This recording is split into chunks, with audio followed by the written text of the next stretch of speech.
Emily, do you go by Emily or Emily Rose? The whole thing?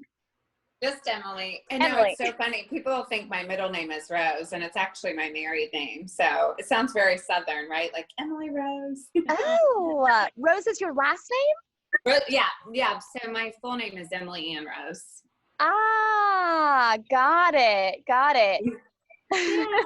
Well, and then because of my job, like people just glom onto the Rose. Like there's a guy that works in my neighborhood, and he will not call me Emily. He calls me Rose over and over again. I'm like, I'm done correcting you. That's who I am to you. That's fine. That's too funny. Oh my gosh. Mm-hmm. Well, it's a perfect name for what you do, for sure. Thank you. Hi, Sherry. Hi, Grandpa. We'll give everyone an extra minute or two. It seems like Zoom is having a little hard time keeping people on, so we'll give everybody just another minute or so. I wanted to show Emily my plant from our workshop that we did at the 21C. I have it, and it's thriving. Look how big it is. Let's see it.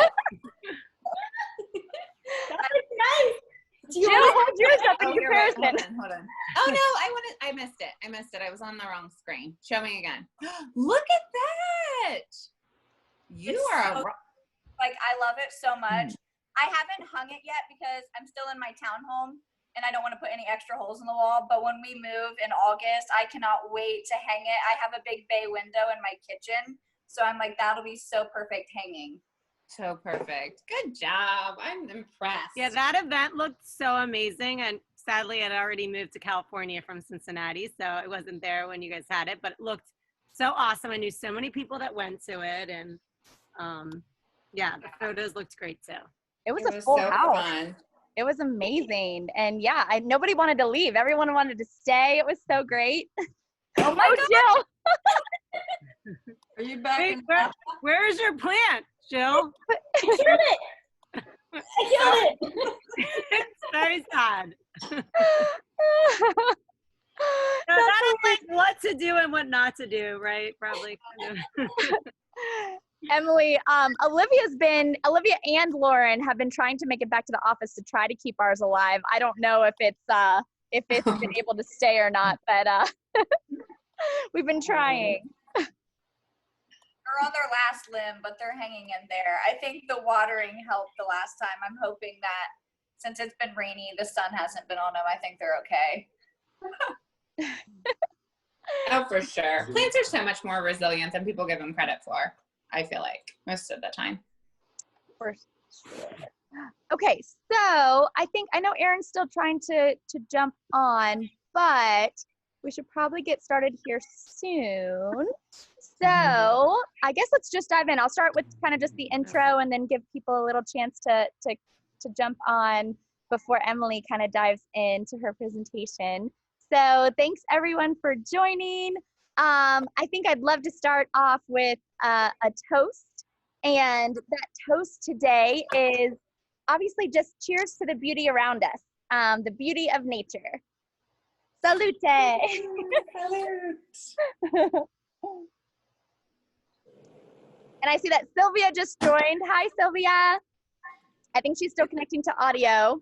But anyway, so with today, again, as always, these are meant to educate, entertain, and to share experiences. And today we have an awesome experience for all of you from our wonderful friend, Emily, who's in Cincinnati and a florist there. And just a quick little background and intro. Who here loves receiving flowers? Loves it. Sherry, do you love flowers? I didn't hear what you said. Who here loves receiving flowers? Yes, I love flowers. So all of us do, and I think it's just, you don't even have to speak on it, but flowers just do something to bring a smile to everyone's face.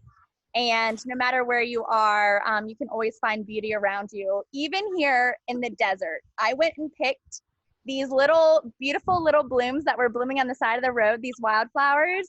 And then with all the cacti, there's flowers blooming on them as well. So beauty is all around us, and now is the perfect time to soak it in. And of course, with Mother's Day sort of nestled right in the heart of May, it's just perfect, the perfect timing to celebrate Mother's Day with beauty and love all around us. So without further ado, I'd love to introduce the topic today, which is Spring DIY Garden Bouquet. And it's hosted by Emily Rose of Emily Rose Florist, located in Cincinnati, Ohio. And she's amazing, and it's going to take you through how to make the perfect bouquet that you can also maybe share with your mothers this Mother's Day. So I'll turn it over to Emily. Emily, if you wouldn't mind, give a brief intro about yourself and your business, and then show us how to make the perfect garden bouquet. Yeah, of course. Well, thank you so much for having me. I love working with you guys. First of all, like, it's just so fun. I always have such a great time. So it doesn't even feel like work. But as you said, I'm a florist. I've been a florist for over 10 years, 13 years. Oh my goodness, forever. So I love it. I specialize in weddings and corporate and just special occasion flowers at this point. I don't really do a lot of retail. I don't do any retail, actually. I got away from that in the last 3 years, just because kind of weddings are my passion, corporations are my passion, bigger events, that kind of thing. And it's really a full-time gig in itself. So, but I do still make a lot of vase arrangements for my home. I did a run of Easter flowers this year. So I kind of like to just go back to my roots a little bit too.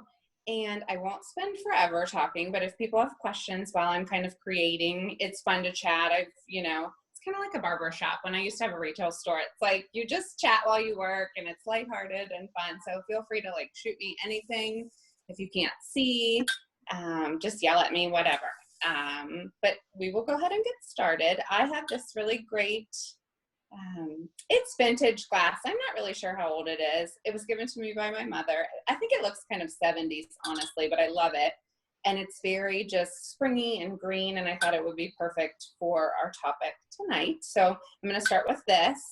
And then mechanically, this probably will be the only thing maybe you don't have. Hopefully some of you have something like this that you could do. But when you're working with kind of a bigger open mouth container like this, it's really important to create some structure to help support your flowers and just help you as a designer hold it kind of in place.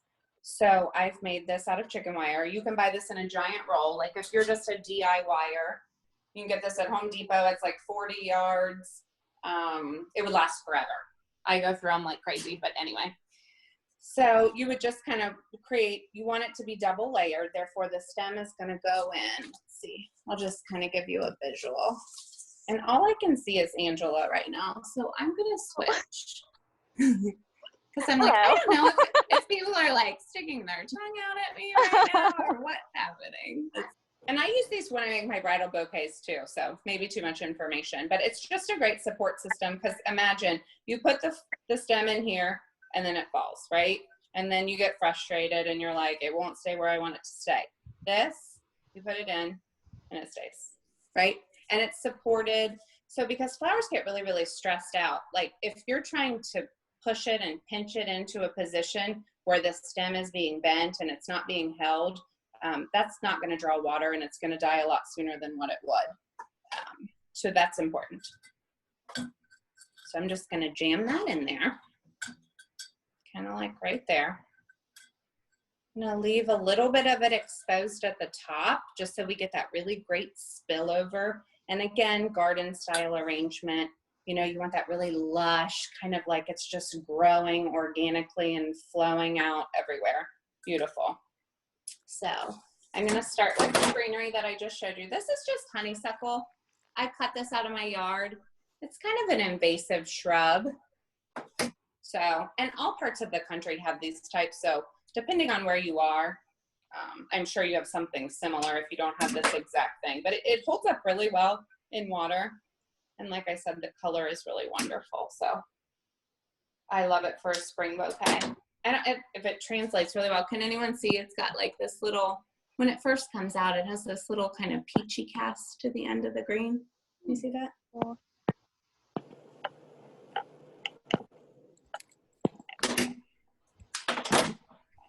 So I'm just going to get a little bit of this in there to create the line of my arrangement, which all that really means is like a fancy word for how big my arrangement's going to be.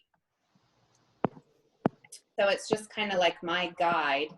Once I go putting stems in here, I know that I don't want my bouquet to extend past, can you see the whole, is that better? Okay. Good. Mm-hmm. So it's just going to help me remember, hey, I don't want a flower to extend out past here because then I'm getting out of balance. This is kind of my parameter of where I want to design in. So that's a good place to start as a beginning designer. Get that kind of shape.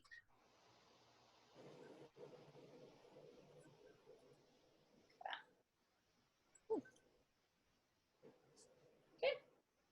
Easy. Flowing through. And then the first actual blooms that you want to put in are always your focals, your biggest, your most beautiful, the things you really want your whole arrangement to be built off. This is just a really great single bloom tulip that I've hand opened. I have a couple What do you mean by these. hand opening? Yeah, how do you do that? So you know a tulip comes normally in that kind of pedestal-y shape here. Like I have another one that's not open. Yeah. So Oh, some of them just have a much prettier interior petal than exterior. So I just prefer to do that to them for the design. And I don't always do that. How do you do Then that we- without damaging it? wow. I'll show you. And then again, like this one wouldn't, this is a double tulip. So it's totally different petal structure and you would never do that to this. You might like fluff it out like that, but you would never hand open it like that. But let me grab a white one and I will show you how I did it. That is so cool. I just had so many tulips and I would have totally did that. I had no idea that you could, I feel like I would like rip them all off if I did that. No, you just real gently, see my thumb right here? You just go kind of stick your thumb right there and flip it back. Oh. Mm-hmm. Yeah, isn't that lovely? Really pretty. And you can do the same thing. It's called reflexing. You can do the same thing with roses too. Like if you get a rose and it's just like that puckered, not very beautiful, kind of tight, you can go around and kind of flick that outer petal and fluff around it. I don't have any roses for this designer I would show you, but experiment with that because there are some really not so pretty roses that can turn out beautifully and they don't do that on their own. I'm not sure why, but they just won't. So play around with that. But like I said, we're going to start with this guy right here. And you always want to clip from, you know, when it goes into fresh water, you want a fresh cut on that. So I'm just going to put that. Kind of want to keep him high. See that?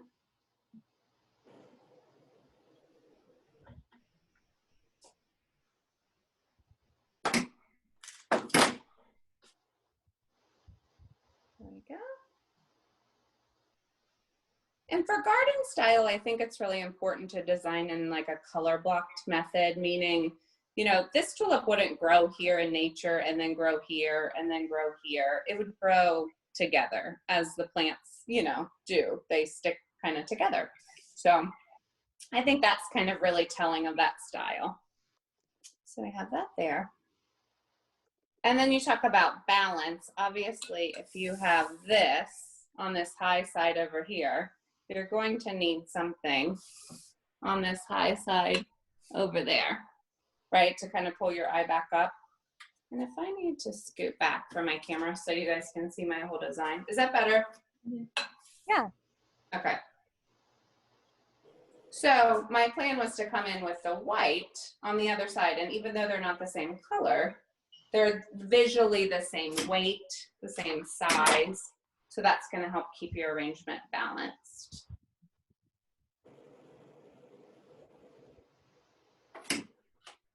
That one is falling apart. I don't know what happened to him. He's just not very happy. That one's falling apart too. Okay. There we go.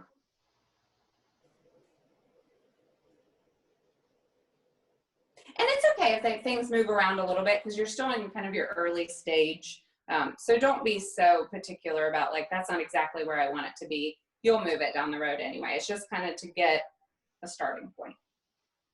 So next, I am going to come through the middle with our last focal, that other tulip I was showing you. I'm just gonna pull them so I have them right here for me.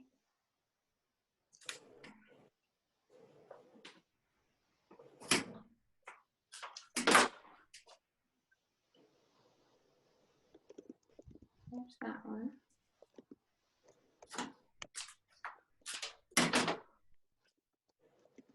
You don't want any of that greenery. So, did you notice how I'm kind of like peeling off the foliage as I go? It's really important for there to be no greenery below that water line because it creates a lot of bacteria in the water, which kills the flowers ultimately. So, thanks for asking that. no-no. Tracy actually, or who asked that? I think Lauren actually asked, yeah, you're supposed to keep the leaves out of the water. So you said no leaves in the water. No leaves in the water ever. It's just really bad. It creates just like that algae bacteria. It's called botulus. It's just really gross and it just makes the flowers die. So that's why it's important to change the water of your bouquet too. I'm sure you've heard people say that, but I mean, it's just super, super, super important. Every probably 2 days to just lift everything out of there. And that's what's cool about using chicken wire too, because once this is designed, it'll be so tight and secure in here. I could just pick the whole ball of chicken wire up and trim all the stems, put clean water in and plunk it back down in there. Awesome. And you don't have to worry about it all kind of falling apart. All your hard work. Okay. So there's that. You always want to spin while you make too. This is just like a $12 cake spinner you can buy on Amazon. You might even have one if you bake or do anything in your home. But it's really important, to remember to look at it because you could go to town on one side and then, you're all off when you're finished. Okay. So we've got our tulips over here, our double tulip kind of climbing through the middle. Isn't that lovely? And then I'm gonna get rid of some of this on my counter here. Make space. I have this, which I thought was so cool, and I wanted to show it to you guys. This is it's called coleus.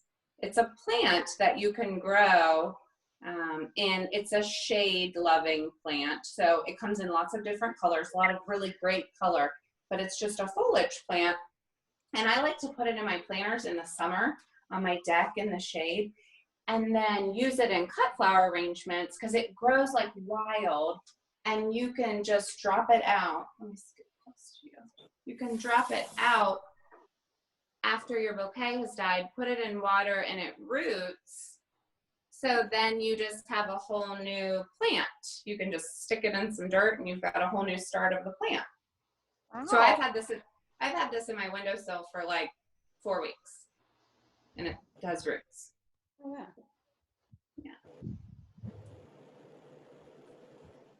But I wanted to put it in this design because I thought it went beautifully with this purple that we're going to pull in next. It's really important when you use a color somewhere in your bouquet, it presents itself in another way somewhere else. So whether it be, this is the exact same tone of purple, doesn't have to be another purple flower, but just something, or a shade of lavender, or just, to pull that all together. Talking about color and color properties and things.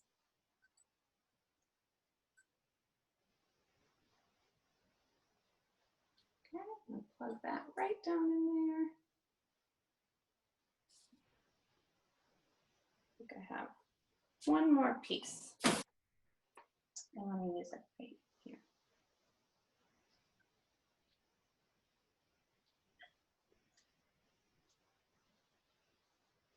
Okay.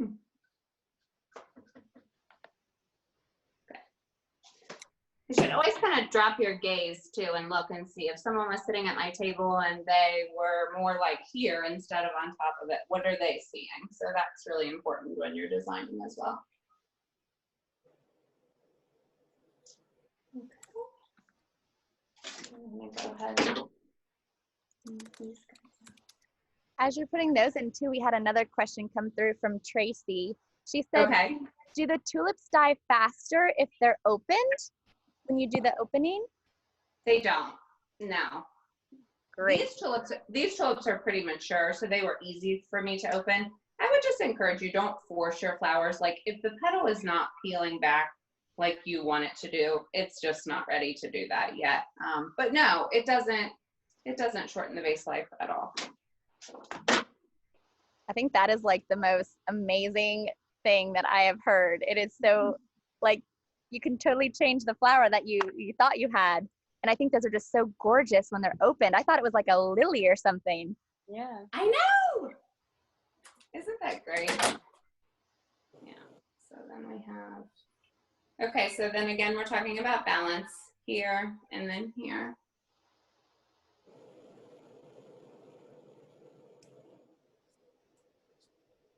Okay.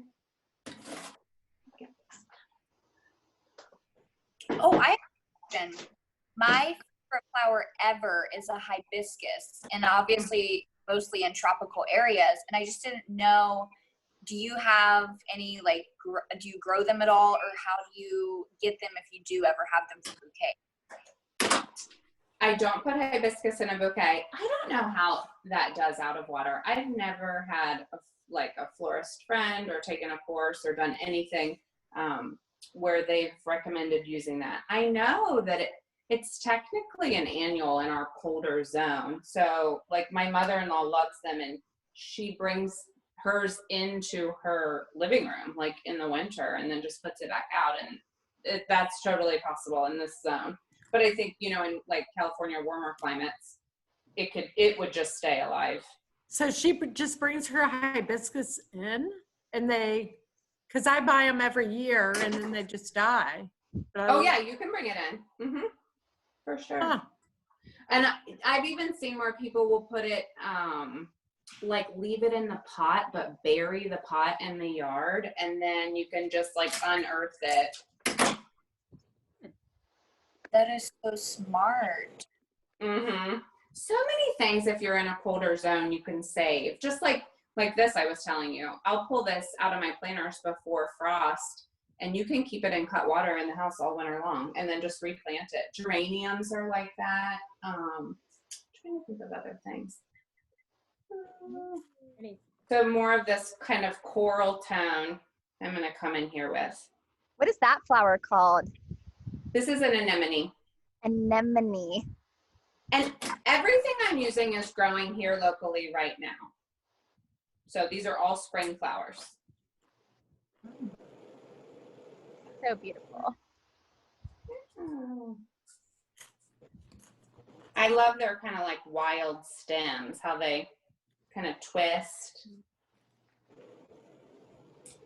I think that's fun. How much water do you typically put into a vase? Like, I know you don't want it to reach the leaves, but is there like a certain amount? Like, do you do like 2 inches or 3? Is there like a certain thing ratio that you can go by, or? I think it just depends on, what you're designing and where the stems are hitting. I mean, you really want the stem to go all the way down as far as possible, just to make it easier on yourself, so you're not having to add water to your vase every couple of days. Mm-hmm. Some flowers, like anemone, they don't love to have a super wet stem all the way to the top. They kind of rot. So that's something to consider too. But I don't think there's really like I think just changing the water, having clean water all the time, that's what's most important, and no foliage. I'm trying to read your comments. It's a little far away. That one was funny. Okay.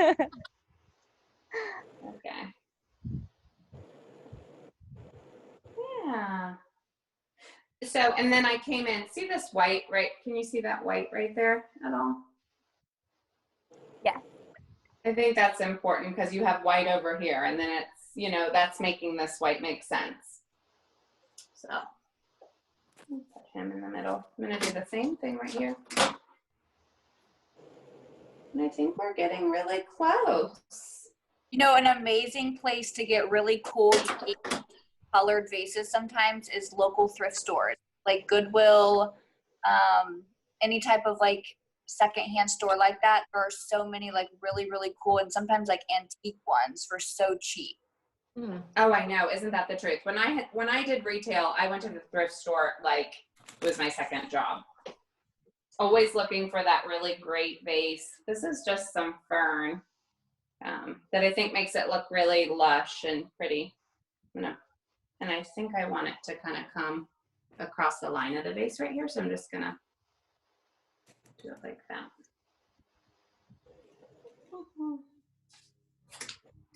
Always, always, always put in your flower first at kind of the level you want it at, I would say, and then trim a little bit more, right? You can't put the stem back on. So I think it's really important, once it's gone, you know? Don't go cutting like crazy on your.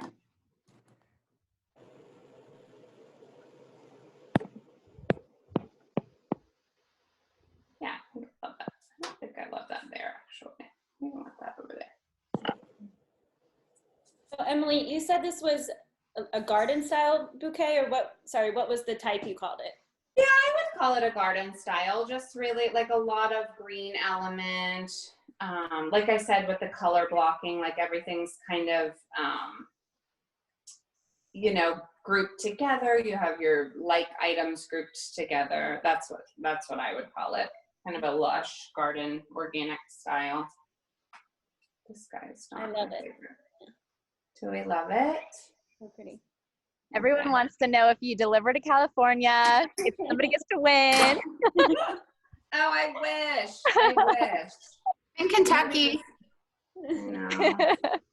I know. You know, gosh, but like there's so many great farms in California. I can't even imagine what you guys have access to. Does anyone do like a subscription from a farmer or anything? Because that's something that's really come on like in the last 5 years to do. A lot of the really cool flower farms, some of the smaller ones probably even do like CSA subscriptions where you can get flowers like monthly or quarterly. I've never heard of that. I like that idea. Oh yeah, for sure. It helps. They usually sell them in the fall because it helps them pay for their seeds. Can you name one? Do you have one in mind we can look up? In California? In Ohio, Cincinnati area. Okay, Cincinnati. I bought these flowers were all grown. Well, some of them were grown. Like I said, some of them came from my yard. But there's a flower grower in Burlington called Sky Flower Farm. I get a lot of stuff from her. There's an urban farm that I buy from. It's called Village General. She grows stuff. I mean, it's literally like an acre in the city limits that she's just got chocked full of great stuff. There's a ton. Old Slate Farm is closer to Columbus. There's one called Sunny Meadows. They deliver. I mean, shipping has really got, this is fun. I'm going to plug these in while we just chit chat.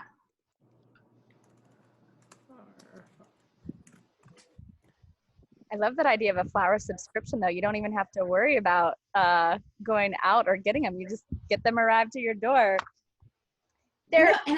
It's awesome. It's like, you know, Stitch Fix for flowers or whatever, or like any of those subscriptions that we do that we love that just show up. I think they're so wonderful. Like WineSociety? Plug. Thank you for my wine. I chose this one because I thought it paired beautifully with our color palette. Oh, yeah. We're all taking a chance here and learning a new skill. Isn't that the truth? Isn't that the truth? Okay. There was another question kind of related to where to buy flowers. So would you recommend that people reach out to sort of a local farm that's near them, or how do they compare to flowers that you would buy for, say, in like the supermarket? Is there a big difference, and what should people look for when purchasing flowers? So I think it depends on the supermarket. I would ask your supermarket, because I know there's a larger supermarket. I'm gonna pull this down so I can see you better now that we're almost finished. I would just ask your supermarket who sources your cut flowers and kind of go from there, because they very well might buy local. So that's a good starting place. I know I got Cincinnati Magazine the other day and I was reading through it, and because it's the spring issue, it had a full listing of all the like organic farms and all the farms within kind of this collective of the 3 states. So, and there was even a section of just flower farms. So I think you could easily Google and find, and Instagram is a really great tool too. I mean, hashtags for farmers are like flower farmer, slow flowers is a really big, like, you know, meaning they're just not moving very far. They're getting right where they need to go immediately. I think that's really important. If you can buy local, it's just a better product. It hasn't been shipped across, you know, when it's the right time of year. Let's say that. Awesome. Thank you. Yeah. I was just going to put in this sweet little blue that I grow just to kind of contrast all the orange. And you probably can't see it through the screen just because it's little, but up close, I think it's kind of a, you know. Any other questions? So Emily, do you sell local? I do. And where's your shop?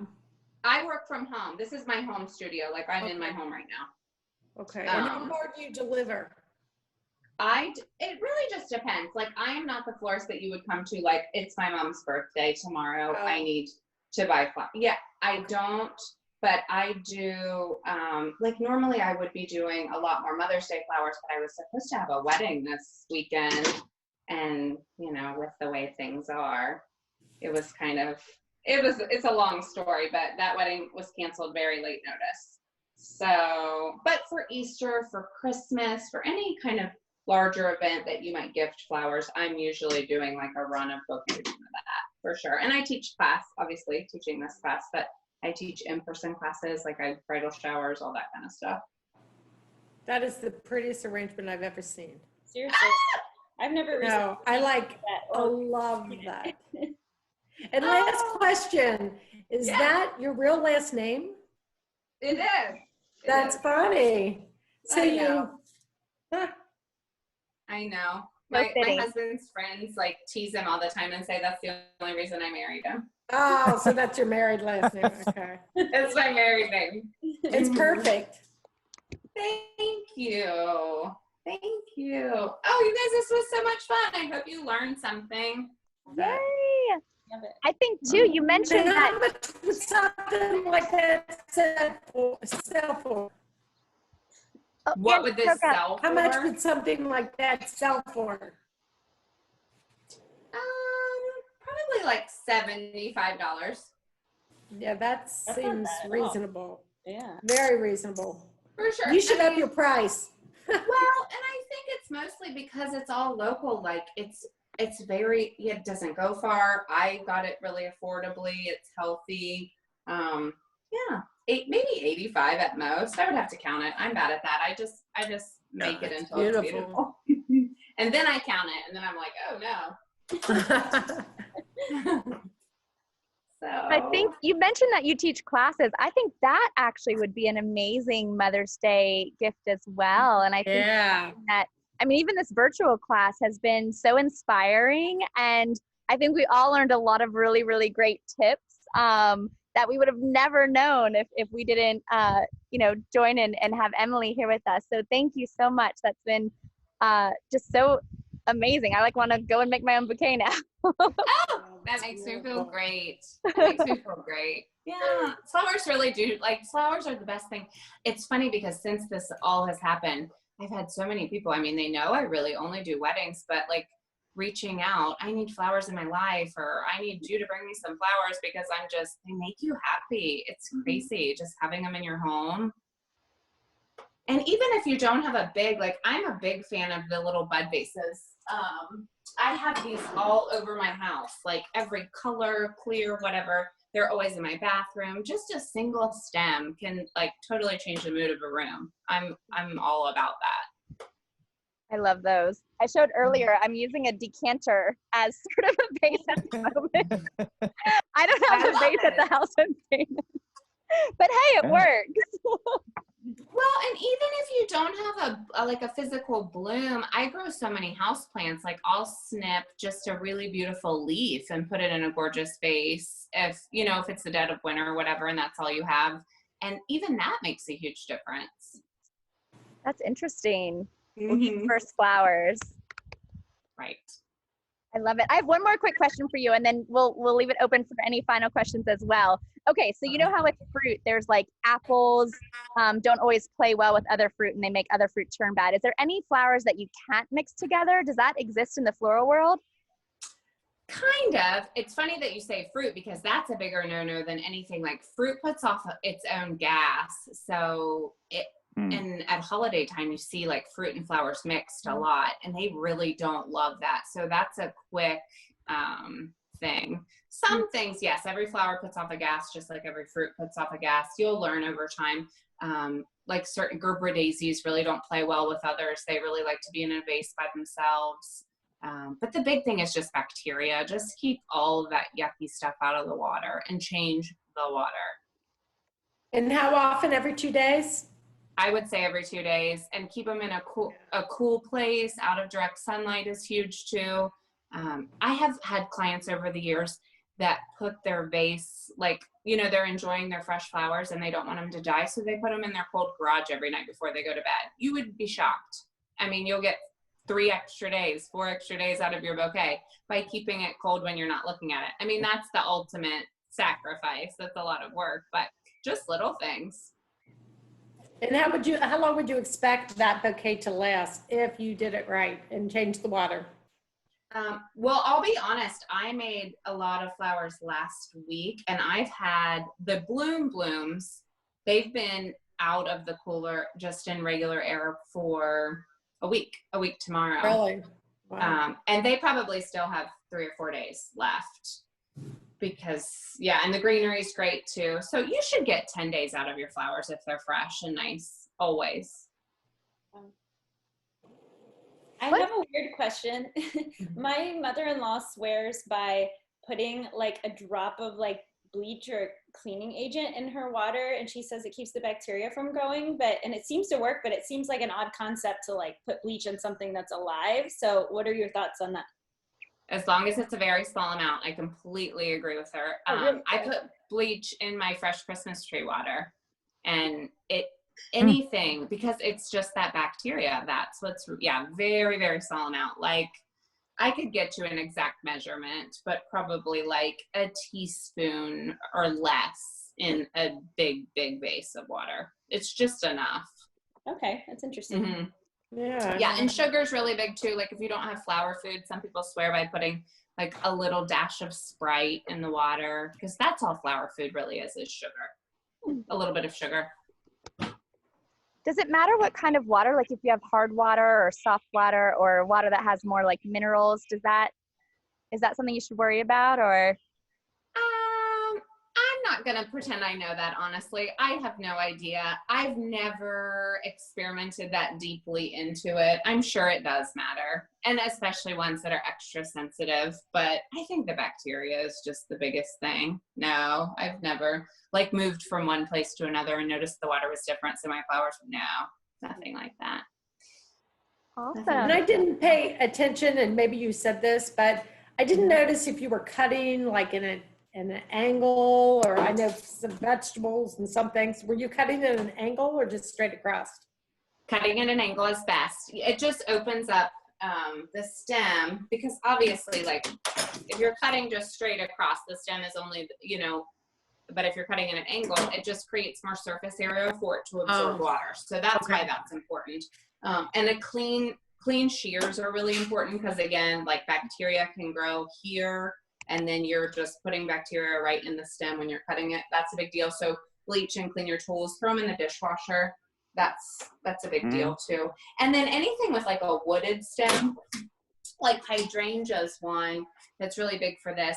They like a lot of water. So you can even snip, I don't know if you can see, like up the stem. If it's a good rule of thumb is if it has a wooded stem, like hard branchy stem like this, it needs a lot of water to survive. So if you snip up the middle of the stem, it's just going to open that stem up so it can suck more water. Interesting. Anything with a hollow stem needs a lot of water, because it's like a straw. So if you look at the bottom of your flower and it's hollow, it's going to need a lot of, like that one's hollow, a lot of water to survive. All right. Any final questions for Emily? I think we've learned so much. Awesome. Okay, no other questions. Well, Emily, thank you so much. This has been so much fun. I know we're all just dying. Like we would love to just like have that bouquet in our hands and smell the beautiful flowers. But now we all have the skills that we need to kind of create a beautiful bouquet. And that chicken wire thing was amazing. Like it's all stuff that you can do in your own homes. And like Emily was saying, it's all stuff she either got at her garden or from a local grower nearby, or we can even check with our local supermarket to see what kind of flowers that they have. But you all are prepared to make a beautiful bouquet this Mother's Day. You know, with the shelter in place too, it might be hard to get your mom fresh flowers. So even a beautiful, you know, wild bouquet that you find of flowers in your yard and just dropping it on her doorstep, I think she'd really appreciate. So anyways, cheers. Thank you so much, Emily. It has been a pleasure. Thank you for your beautiful bouquet. Thank you, DIY. Emily. Thank you so much. It was wonderful. All right, everyone. Have a wonderful evening, and we'll see you all again next week. Oh, Emily, really quick, will you share your Instagram handle and where people can find you? Of course, it's just Emily Rose Florist. So it's just at Emily Rose Florist. Awesome. Thank you so much. Bye, everyone.